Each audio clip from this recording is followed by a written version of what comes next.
Hey everyone, welcome back to Corporate Decoder Stardust Power Inc. SDSTW just filed a current report on Form 8K, and I am seeing a move to raise serious cash. Quick note, this is not financial advice, just my take on public filings for educational purposes.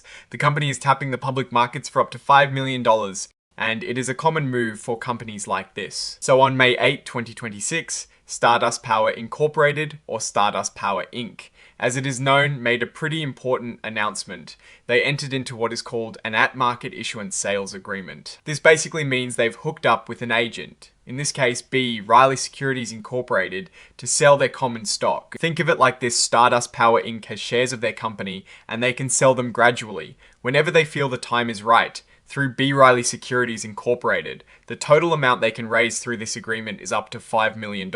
These sales will happen on the Nasdaq Capital Market, which is a public stock exchange, or in other ways that both Stardust Power Inc. and their agent agree on. So what are they doing with all this potential money? They say it is for general corporate purposes.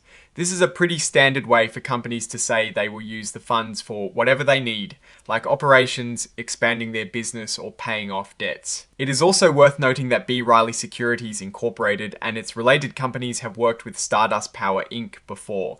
They've provided financial advice and other banking services, and they've been paid for that.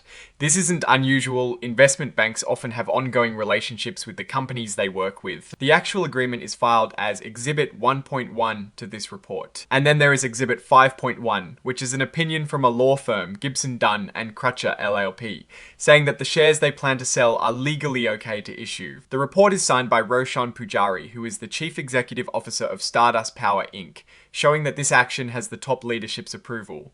Now, what does this all mean for Stardust Power Inc. and its investors? This type of agreement, and at the market offering, is a way for a company to raise money flexibly. They can sell shares over time as market conditions allow without having to do a big one-time stock issuance. This is often used by smaller companies, or companies that might not have the immediate need for a large lump sum, but want to keep options open for funding growth or operations. Historically, companies that use these at the market offerings are often looking to fund ongoing projects or to shore up their cash position without significantly disrupting the existing stock price all at once. It is a more drawn-out way to raise capital compared to a traditional direct offering. Given Stardust Power Inc.'s situation, this is a strategic move to ensure they have access to funds as needed to support their business initiatives.